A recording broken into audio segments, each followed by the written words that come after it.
नमस्कार दोस्तों, मेरा नाम है रोहित सिंघल और मैं हूं एक chartered account. Techniques of financial statement चालू करते हैं। एनालिसिस। पहले तो ये जानना जरूरी है कि फाइनेंशियल स्टेटमेंट क्या होता है। वैसे तो अगर आपने मेरी पुरानी क्लासें देखी दोस्तों तो आपको पता होगा, मैंने आपको क्लास में डिस्कस किया है कि फाइनेंशियल स्टेटमेंट मेनली दो चीजें होती है। बताओ, एक तो क्या? बैलेंस शीट, और दूसरा प्रॉफिट एंड लॉस। बताओ, अगर आपसे कोई पूछा जाए, अगर आपने मेरी क्लास ध्यान से देखी तो आपको पता होना चाहिए कि बैलेंस शीट जो है वो क्या बताती थी, ठीक है, उसके क्या ऑब्जेक्टिव था।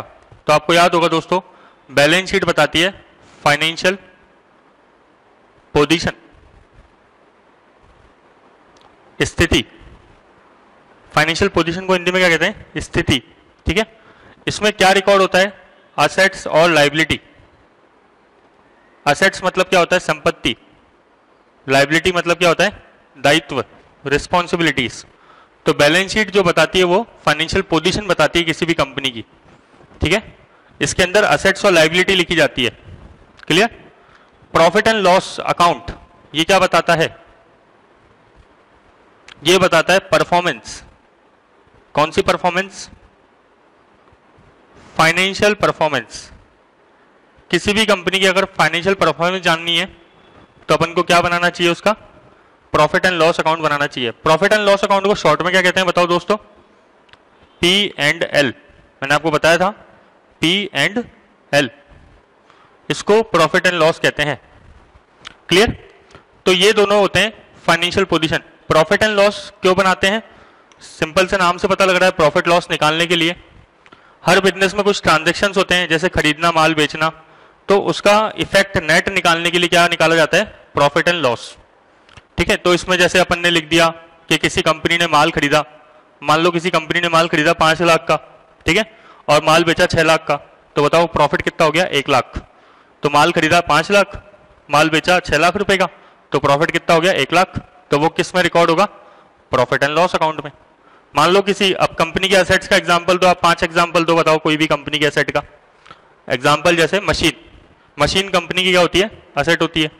और कंपनी का स्टॉक, जो माल रखा हुआ है, स्टॉक, STOCK, ठीक है। और क्या एग्जांपल दे सकते हैं? कैश, कंपनी के पास रोकड़, जो पैसा रखा है, नकदी रखी है, नगद पैसा जो रखा है वो क्या है? कैश। वो भी क्या है? कंपनी की संपत्ति है। और जमीन, कंपनी की बिल्डिंग, ये सब कंपनी क्या होती है? असेट्स होती है। अब मैं आपसे पूछूं 5 या आप 2 लायबिलिटी के नाम बता दो, चलो, ठीक है। तो आप लायबिलिटी क्या बोलेंगे? जैसे बैंक से लोन लिया तो वो क्या होती है? लायबिलिटी होती है। इवन बैंक से क्या, कंपनी ने किसी से भी लोन लिया हो, वो कंपनी क्या होती है? लायबिलिटी होती है। मान लो कंपनी ने किसी से माल उधार खरीदा हो, ठीक है, कंपनी उधार माल खरीद के आगे बेच देती है। बहुत लोग करते हैं ऐसा काम, उधार माल खरीदते हैं, कुछ दिन बाद पेमेंट आता है तो कर देते हैं पेमेंट, ठीक है। तो ये क्या होते हैं? ये भी कंपनी की लायबिलिटी होती है, उधार माल खरीदना। जब कंपनी किसी से उधार माल खरीदती है तो बताओ उसे क्या बोलते हैं? क्रेडिटर। अपन ने क्लास में डिस्कस की भी किया था इसको, क्रेडिटर, ठीक है। तो आप कभी भी किसी से उधार माल खरीदोगे तो जिस पर्सन से, जिस व्यक्ति से आप उधार माल खरीदोगे उसे क्या बोलोगे? क्रेडिटर। अच्छा, और जिस व्यक्ति को उधार माल बेचोगे उसे क्या बोलेंगे? डेटर। बताओ, जिस व्यक्ति को आपने उधार माल बेचा उससे पैसे लेने हैं नहीं लेने हैं आपको? सर लेने हैं, बिल्कुल अपन को पैसे लेने हैं उससे। तो वो क्या है? अपनी असेट है। जिसको अपन उधार माल बेचते हैं उससे क्योंकि अपन को पैसे आएंगे तो वो कंपनी की क्या होती है? असेट होती है। लेकिन जिससे अपन ने उधार माल खरीदा क्योंकि अपन को उसको पैसे देने हैं तो वो अपनी क्या होती है? लायबिलिटी होती है। क्लियर क्या? अच्छा, तो फाइनेंशियल स्टेटमेंट बताओ क्या क्या होता है? वापस बता दो एक बार। बैलेंस शीट होता है और एक क्या होता है? Profit and loss account.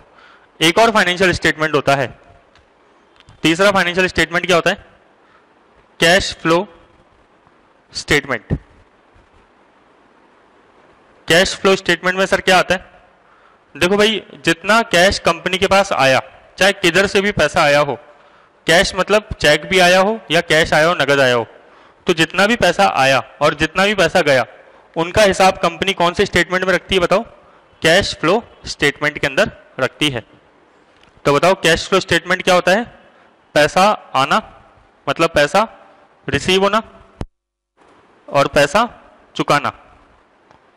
तो आप ये भी बोल सकते हो कि पैसा रिसीव हुआ और पैसा चुकाया, उसका स्टेटमेंट, उसे क्या बोलते हैं? कैश फ्लो स्टेटमेंट बताओ कंपनी के, आप दो ट्रांजेक्शन बताओ जिधर से पैसा आएगा कंपनी के पास। रिसीव कहां से होता है कंपनी के पास पैसा बताओ।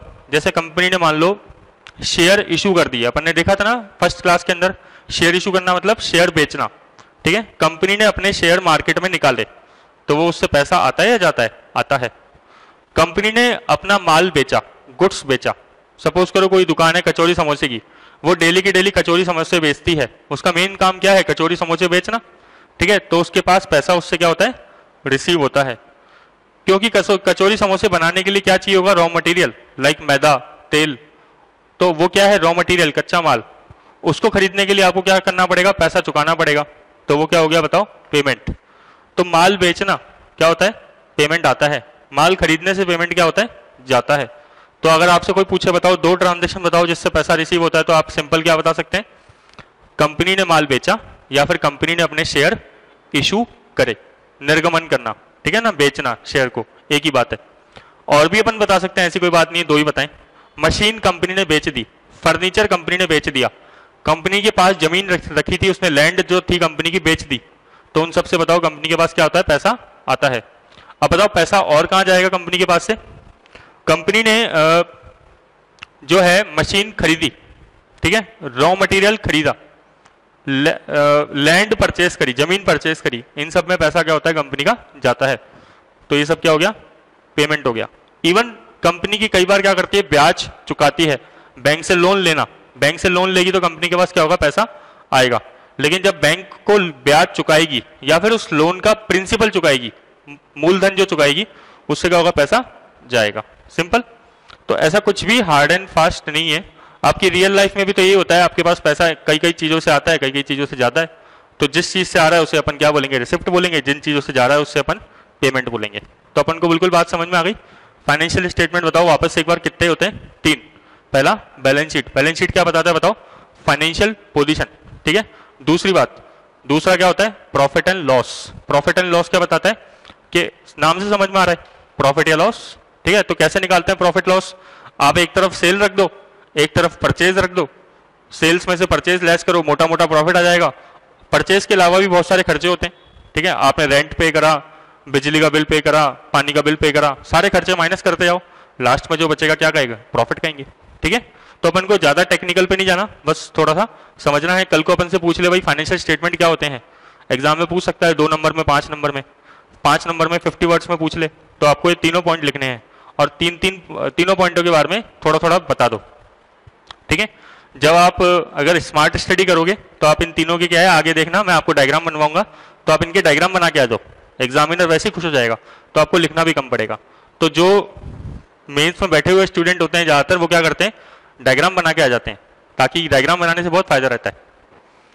अच्छा, अब अपन क्या पढ़ रहे हैं? Techniques of analysis of financial statement.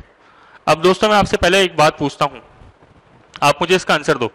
ये फाइनेंशियल स्टेटमेंट जो बनाते हैं वो किसके लिए बनाते हैं? एग्जाम में पूछ सकता है आपसे, ठीक है, क्योंकि ये क्वेश्चन क्या है, अपना टॉपिक क्या है? Techniques of analysis of financial statement. तो अपन से पूछ सकता है यूजर्स ऑफ फाइनेंशियल स्टेटमेंट। तो आप बताओ फाइनेंशियल स्टेटमेंट होते क्या है? ये तीनों। तो इसके इस्तेमाल कौन करता है? कंपनी आखिर बनाएगी क्यों फाइनेंशियल स्टेटमेंट? तो पहला रीजन देखो भाई, मैंने आपको कई बार बताया है, कंपनी के अंदर हमेशा एक प्रॉब्लम होती है। कौन सी प्रॉब्लम होती है बताओ? सर आपने बताया था क्लास में कि कंपनी के अंदर एक प्रॉब्लम होती है, जैसे क्या बोलते हैं? Agency problem. एजेंसी प्रॉब्लम क्या होती है? कि कंपनी का ओनरशिप, ओनरशिप मतलब क्या होता है? मालिकाना हक, और कंपनी का मैनेजमेंट मतलब संचालन, दोनों की दोनों क्या एक ही पर्सन के हाथ में होता है क्या? नहीं। बताओ ओनरशिप किसके हाथ में होती है कंपनी की? मालिकाना हक कंपनी का किसके पास होता है? जिसके पास कंपनी के क्या होते हैं? शेयर्स होते हैं। लेकिन मैनेजमेंट किसके पास होता है बताओ? कंपनी के डायरेक्टर्स के पास होता है, ठीक है। आपको मैं एक बात बताता हूं, मेरे पास रिलायंस का एक शेयर पड़ा है, ठीक है। रिलायंस जो मुकेश अंबानी कंपनी है ना, रिलायंस इंडस्ट्रीज लिमिटेड, जो पेट्रोल वगैरह जो है वो प्रोड्यूस करती है उसका एक शेयर पड़ा है। बताओ मैं कंपनी का मालिक हूं या नहीं हूं?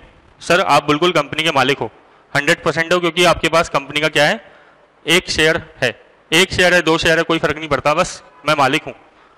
लेकिन क्या मैं कंपनी के अंदर जाके डे टू डे एक्टिविटी कर सकता हूं क्या, दिन प्रतिदिन का के काम कर सकता हूं क्या, जाके मुकेश अंबानी को बोलूं कि मुकेश अंबानी तुम ये क्या कर रहे हो, ये ठहरो मुकेश, ऐसे थोड़ी होता है।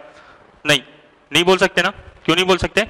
क्योंकि मैनेजमेंट करने का काम किसका है, संचालन कंपनी का करने का काम पूरा का पूरा डायरेक्टर्स का है।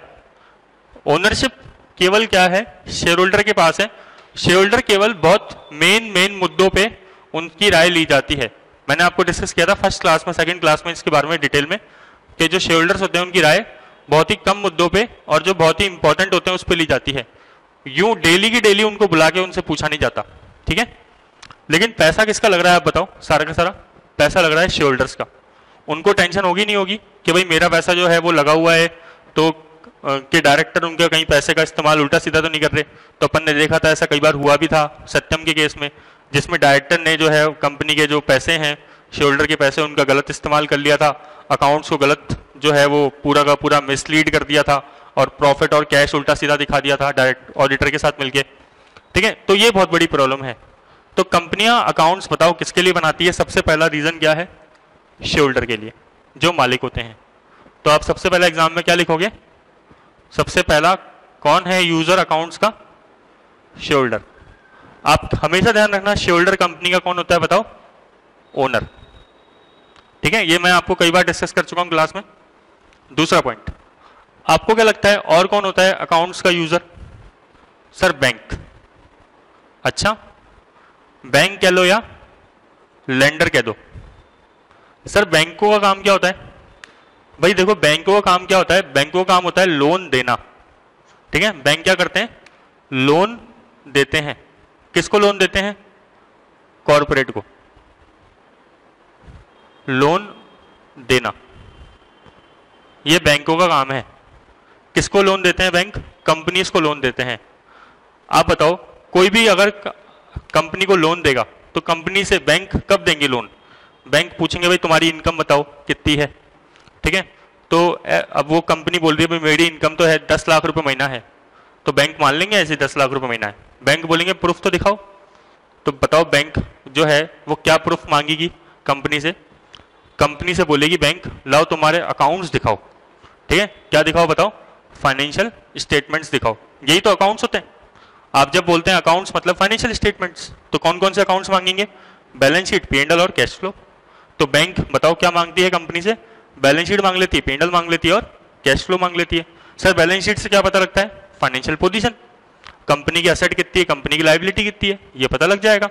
सर प्रॉफिट एंड लॉस से क्या पता लग जाएगा? प्रॉफिट लॉस पता लग जाएगा। कैश फ्लो से कितना क्या पता लगेगा? कितना पैसा आया, कहां से आया, कितना पैसा गया, कहां गया, ये पता लग जाएगा।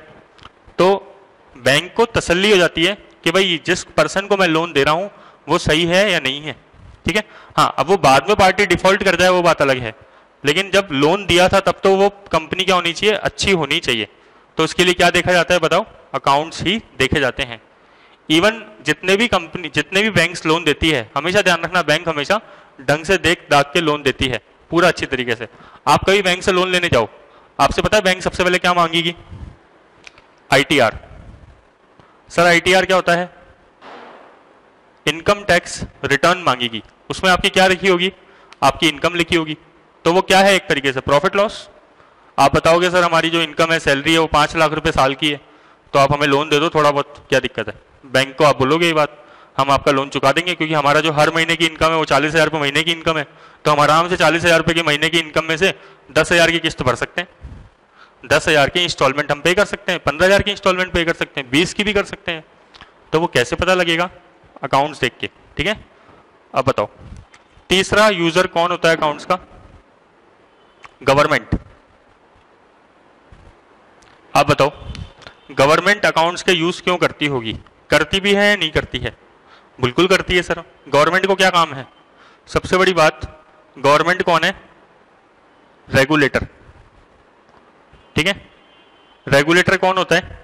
जैसे आप अपन देखते हैं ना, गैस के अंदर एक रेगुलेटर होता है जिससे अपन गैस को कम ज्यादा कर लेते हैं। इवन पंखे के अंदर भी, पंखे के ऊपर भी रेगुलेटर होता है ताकि अपन पंखे की स्पीड कम ज्यादा कर सकते हैं। तो गवर्नमेंट भी क्या करती है? कंपनीज को रेगुलेट करती है। आप बताओ मुझे एक बार, शेयर मार्केट के अंदर रेगुलेटर कौन है?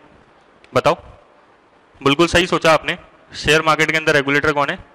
सेबी। अपन ने नाम सुना हुआ इसका, security exchange board of India. आप मुझे बताओ बैंकों के ऊपर रेगुलेटर कौन है? बिल्कुल सही जवाब, RBI, reserve bank of India. आप बताओ जो टेलीकॉम कंपनीज है, जो ये टेलीकॉम कंपनीज है, एयरटेल, वोडाफोन, रिलायंस, इनके ऊपर रेगुलेटर कौन है? ट्राई। ट्राई की फुल फॉर्म क्या होती है? Telecom regulatory authority of India. आप बताओ इंश्योरेंस सेक्टर में रेगुलेटर कौन है? आईआरडीए। ठीक है, insurance regulatory development authority of India, IRDI act भी पास कर रखा है। तो ऐसे बहुत सारे रेगुलेटर हैं। ठीक है, अब आपने सुना होगा एक लेटेस्ट रेगुलेटर आया, बताओ कौन? रियल एस्टेट के अंदर एक रेगुलेटर आया है, अगर आप करंट अफेयर पढ़ते हो तो, रेरा, RERA। ये कौन से सेक्टर में है? रियल एस्टेट के अंदर, जमीनें बनाने के अंदर, ठीक है, बिल्डिंगें बनाने के अंदर। तो गवर्नमेंट के जो रेगुलेटर्स, गवर्नमेंट का काम क्या है आजकल? रेगुलेट करना। गवर्नमेंट का काम बिजनेस करना थोड़ी है, गवर्नमेंट का काम बिल्कुल बिजनेस करना नहीं है। तो गवर्नमेंट जब रेगुलेट करती है तो क्यों रेगुलेट करती है? सबसे मेन बात, टैक्स लेती है ना? लेती है नहीं लेती? अब बताओ कोई भी गवर्नमेंट टैक्स लेने के लिए सबसे पहले क्या देखेगी? आपके अकाउंट्स, है ना? देखेगी नहीं देखेगी? वो बोलेगी लाओ आपका प्रॉफिट दिखाओ। आप बोलोगे सर हमारा प्रॉफिट तो है ही नहीं बिल्कुल भी, हम कमाते ही नहीं है बिल्कुल भी, ठीक है? तो गवर्नमेंट बोलेगी लाओ आपके अकाउंट्स दिखाओ, हम चेक करते हैं आपके अकाउंट्स सही है या नहीं है। तो वो क्या मांग रहे हैं आपसे? अकाउंट्स मांग रहे हैं। सोचो। और गवर्नमेंट क्या करती है? शेयर के जब प्राइस ऊपर नीचे होते हैं तो सेबी आपसे आपके अकाउंट्स मांगती है, चेक करती है कि भाई आपकी कंपनी की पोजीशन कैसी है, ठीक है? तो ऐसे कई बार गवर्नमेंट क्या करती है, जैसे आपके कॉस्ट के डिटेल मांगती है, कॉस्ट रिकॉर्ड्स। जैसे दवाइयाँ कंपनी होती हैं, दवाइयों वाली कंपनी होती है ना, अब दवाइयों वाली कंपनियां क्या करती है? मेडिसिन कंपनियां अपनी दवाई के प्राइस उल्टे सीधे रख देती है, कई बार आगे रख देती है, बहुत ज़्यादा रख देती है। तो गवर्नमेंट उनसे क्या मांगती है? बताओ आपके कॉस्टिंग के रिकॉर्ड्स बताओ, आपकी दवाई बनाने की कॉस्ट कितनी आ रही है, लागत कितनी आ रही है, उसके हिसाब से आपकी दवाई की प्राइस तय करेंगे, हम लोग करेंगे, ठीक है? हम चेक करेंगे कि आपने जो प्राइस तय कर रखे हैं सही कर रखे हैं, नहीं कर रखे तय। तो गवर्नमेंट रेगुलेटर का काम करती है, इसलिए सबकी क्या जरूरत होती है? अकाउंट्स की जरूरत होती है। और बताओ, और अकाउंट्स की जरूरत क्यों होती है? चौथा पॉइंट, बोरोअर्स, या ऐसा करो आप एम्प्लॉइज, पहले एम्प्लॉइज ले लो। बताओ एम्प्लॉय कौन होते हैं? कर्मचारी जो आपके यहाँ पे नौकरी कर रहे हैं, वो कंपनी के अकाउंट्स देखना चाहते हैं, नहीं देखना चाहते? अब मान लो आप रिलायंस में नौकरी कर रहे हो आज, ठीक है? तो आपको पता होगा दोस्तों कि रिलायंस का एक साल का प्रॉफिट कितना है? करीबन 14,000 करोड़ रुपए, 14,000 करोड़ रुपीस। मतलब अभी मैं कल का हिंदू देख रहा था, तो कल रिलायंस ने अपना net profit 3,500 crore rupees declare किया है एक क्वार्टर का, 3 महीने का। तो सोचो 3 महीने का 3,500 करोड़, तो एक साल का अप्रोक्स लगा सकते हैं अपन अंदाजा, मतलब 14,000 करोड़ रुपए के आसपास, ठीक है? तो सोचो आप, रिलायंस का इतना सारा प्रॉफिट है, तो एम्प्लॉइज खुश होते होंगे कि हम कितनी बढ़िया कंपनी में काम कर रहे हैं, उनको फ्यूचर नजर आता होगा, कंपनी का फ्यूचर है। वो ये भी देख सकते हैं कि भाई पिछले साल से इस साल प्रॉफिट गिर रहा है या कम हो रहा है। अगर वो पिछले साल से प्रॉफिट इस साल बढ़ रहा है तो वो क्या कर सकते हैं? वो बोल सकते हैं लाओ सैलरी बढ़ा दो साहब हमारी, क्योंकि हम तो क्या है मेहनत कर रहे हैं और आपका प्रॉफिट भी बढ़ रहा है। लेकिन अगर मान लो कंपनी का प्रॉफिट डिक्रीज हो रहा है तो वो कंपनी के एम्प्लॉइज ऐसे थोड़ा बोलेंगे कि सैलरी बढ़ा दो। अगर बोलेंगे भी तो उनका जो मालिक है, एम्प्लॉयर है, वो दिखा देगा भाई देखो हमारा जो प्रॉफिट है वो गिर रहा है, तो हम आपको कैसे सैलरी बढ़ा दें, ठीक है? तो एम्प्लॉइज भी क्या करते हैं, किसी भी कंपनी में जाते टाइम पे उसके क्या देख सकते हैं? प्रॉफिट को देख सकते हैं। और बताओ, और स्कॉलर्स, स्कॉलर्स मतलब जैसे हम जैसे लोग, अपन लोग किसी, अब मैं बोलूं आपको कल है ना रिलायंस की बैलेंस शीट देख के आना, मैं आपको कहूं तो आप बताओ इन चारों में से हो कुछ? नहीं हो ना, तो आप शेयर होल्डर हो, ना बैंक हो, ना गवर्नमेंट हो, ना एम्प्लॉय हो। आप क्यों देख रहे हो अकाउंट्स? केवल आप स्टडी करने के लिए। तो स्कॉलर अकाउंट्स क्यों देखता है बताओ? केवल स्टडी करने के लिए, ठीक है? समझ में आ गया? शेयर होल्डर, पहली बात बताओ शेयर होल्डर क्यों देखता है? क्योंकि वो कंपनी का, पानी भी पी लेता हूँ साथ में, शेयर होल्डर कंपनी का कौन होता है बताओ? ओनर। उसको तो सबसे ज्यादा जरूरत है शेयर की।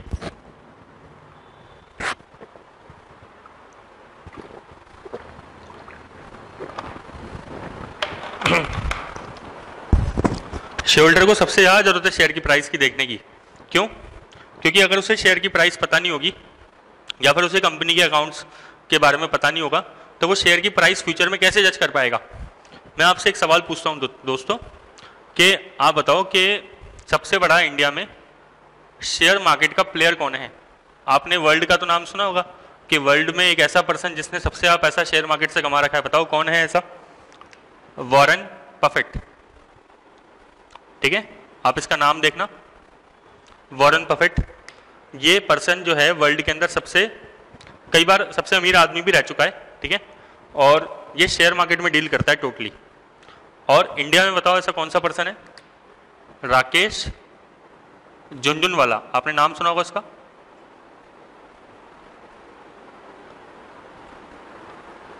ये जो पर्सन है ये इंडिया में सबसे ज्यादा शेयर मार्केट से पैसे कमाता है। ठीक है, ये चार्टर्ड अकाउंटेंट है, सीए है। इसने 10 या 15,000 रुपए से अपनी कंपनी स्टैब्लिश करी थी स्टार्टिंग में, और आज जो है बहुत ज़्यादा आगे बढ़ चुके हैं। ठीक है, और जब कभी भी गवर्नमेंट का बजट आता है तो लोग बाग इनको देखते हैं कि भाई ये क्या स्पीच देंगे अपनी गवर्नमेंट के बजट में। ठीक है, ये क्या बातें कहेंगे, तो फिर लोग बाग इनके बेसिस पे फिर कंपनी का शेयर खरीदने की सोचते हैं कि जैसा कह रहे हैं। तो बताओ पहला पॉइंट क्या है? सबसे पहला कौन है? Share holder. दूसरा बैंक। बैंक क्यों? क्योंकि बैंक क्या कर रहा है? लोन दे रहा है। तो बैंक चेक करना चाहता है कि भाई आप लोन पे भी कर पाओगे या नहीं कर पाओगे। तो वो कैसे चेक करेगा बैंक? बैलेंस शीट से और P&L से आपका प्रॉफिट देख लेगा। तीसरा गवर्नमेंट, आपसे टैक्सेस लेने हैं ना गवर्नमेंट को, तो और भी बहुत सारे काम है, रेगुलेटर होते हैं बहुत सारे, तो ये सब आपके क्या देखते हैं? अकाउंट्स देखते हैं। ठीक है, अगला एम्प्लॉइज, कर्मचारी, उनका काम क्या है? वो सैलरी मांग रहे हैं आपसे, तो वो सब भी क्या देखते हैं? आपके अकाउंट्स देखते हैं। और पांचवा स्कॉलर्स, मतलब जो अपन जैसे स्टूडेंट्स होते हैं या फिर रिसर्चर्स होते हैं, तो वो सब भी अकाउंट्स को देखते हैं। क्लियर क्या? मेरे हिसाब से ये टॉपिक आपको समझ में आ गया होगा। एग्जाम में देखो 2 क्वेश्चन पूछ सकता है, ध्यान रखना। पहला पॉइंट पूछ सकता है what do you mean by financial statements. ठीक है, तो अपन को ये 3 पॉइंट लिखने हैं। दूसरा क्वेश्चन क्या पूछ सकता है? फाइनेंशियल स्टेटमेंट के यूजर्स कौन है, तो 5 पॉइंट दे दो, बहुत है। और इनके बारे में 1-1 लाइन 2-2 लाइन लिख दो। हिंदी में भी लिख सकते हो आप, इंग्लिश में भी लिख सकते हो। शेयर होल्डर को कौन कहते हैं? क्या कहते हैं? अंशधारी, है ना, अपन ने पढ़ा हुआ है हिंदी में इसको फर्स्ट क्लास में। बैंक अपन जानते हैं, ये सब देख लेंगे अपन, है ना। ठीक है, अब अपन आते हैं दोस्तों अगले टॉपिक पे।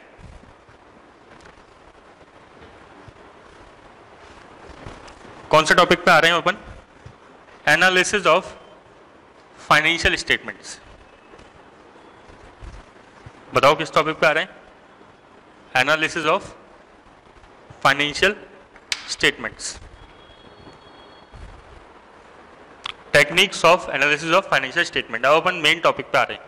ठीक है, वो भी टॉपिक ही था। सबसे पहली टेक्निक अपन पढ़ेंगे कौन सी? Ratio analysis. देखो दोस्तों, आपने RS प्री जब एग्जाम दिया होगा, ठीक है, तो आपने रेशो चैप्टर पढ़ा होगा मैथमेटिक्स में। ठीक है, हालांकि ये रेशो और वो रेशो दोनों अलग अलग हैं काफी। रेशो जैसे अनुपात, प्रपोर्शन अपन बोलते हैं ना कई जगहों पे, मैं बोल रहा हूं जैसे ये 2:1, क्या मतलब है इसका? 2:1। तो ये क्या है? रेशो। अब मैं पूछता हूं आपसे, रेशो निकालते क्यों हैं? किसी भी कंपनी का रेशो क्यों निकालेंगे? तो मैं आपसे एक सिंपल एक एग्जांपल देता हूं और आप खुद बताना कि रेशो काम का है या नहीं है। ठीक है, अच्छा, जरूरी नहीं है रेशो केवल अनुपात में निकलता है। रेशो अनुपात में भी निकल सकता है, मतलब प्रपोर्शन में भी निकल सकता है, रेशो परसेंटेज में भी निकल सकता है, और भी कई तरीके से रेशो निकल सकता है, ETC मतलब एसेट्रा। तो देखते हैं जरा। अब मैं आपसे पूछूं, 2 कंपनियां, एक X और एक Y। ठीक है, सेल्स मैंने दे दी आपको, X कंपनी की सेल 10 लाख, Y कंपनी की सेल्स 1 लाख। प्रॉफिट, ठीक है, मार्कर थोड़ा सा लाइट है लेकिन मैं बोल रहा हूं आपको समझ में आ जाएगा आराम से। ठीक है, प्रॉफिट है मान लो 2 लाख और ये है 30,000। अब दोस्तों मैं आपसे एक सिंपल क्वेश्चन पूछता हूं, आप मुझे बताओ, पहले मैं क्वेश्चन पढ़ देता हूं वापस। एक्स कंपनी की सेल कितनी है 10 लाख, वाई की सेल कितनी है 10 लाख, 1 लाख है ना, 1 लाख। प्रॉफिट कितना है एक्स का 2 लाख, वाई का प्रॉफिट कितना है 30,000। ये दो अलग अलग कंपनी है, मुझे बताओ दोनों में से अच्छा प्रॉफिट कौन कमा रहा है।